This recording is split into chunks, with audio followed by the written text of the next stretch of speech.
ప్రస్తుతం ఏపీ అంటే ఆంధ్రప్రదేశ్లో రప్ప మీద నడుస్తుంది. దాని మీద రప్ప మీద నడిచేది అయితే మా తెలుగుదేశమే. వైసీపీ వాళ్ళు చెప్తున్నారు రప్ప నరుకుతారంట. మీ ఎవడన్నా నరికేది వైసీపీ అభిమానులు నీవు నరికేస్తామని చెప్పు. చూసారా మన జగన్ గారు పుట్టినరోజున ఆడమ్మ పూక ఆడోడు జగనోడు ఇప్పుడేం చెప్పండి, ఎందుకంటే జగన్ అనవసరం వేస్ట్. జగన్ ఆడు అభిమానులు ఏం చేశాడు తెలుసా? ఆడికట్ట పట్టీలు రాయాలట. పట్టీలు రాసి పట్టీల్లో నిలబడి గొడుగొట్టుకొని ఓకే మందుకెళ్ళాలా. కాదు బాబాయ్, నా ప్రశ్న వినండి. మొన్న జగన్ పుట్టినరోజున పొట్టేలు నరిగి ఆ రక్తంతో జగన్ ఫోటోలకి అభిషేకం చేశారు జగన్ అభిమానులు. అలా నరుకుతారంట తెలుగుదేశం నాయకుల్ని కార్యకర్తల్ని. వాళ్ళు చెప్పేది అంత సినిమా లేదని చెప్పు.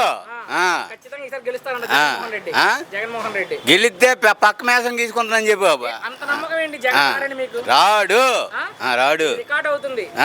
చేసుకో జగన్ అభిమానులు చూస్తారు. చూసుకోమను. భయం లేదా జగన్ జగన్ ఎందుకు అంత ఏంటి ధైర్యం మీకు? ఎంత ఇబ్బంది పెట్టాడు మమ్మల్ని తెలిసాడు. పట్టీలు రాయడం అంట, పట్టీలో నిలబడడం అంట, గొడుగు కొట్టుకొని నిలబడడం అంట మందు కోసం. జగన్ అయితే గెలిచే అవకాశం లేదని చెప్తారు. లేదు.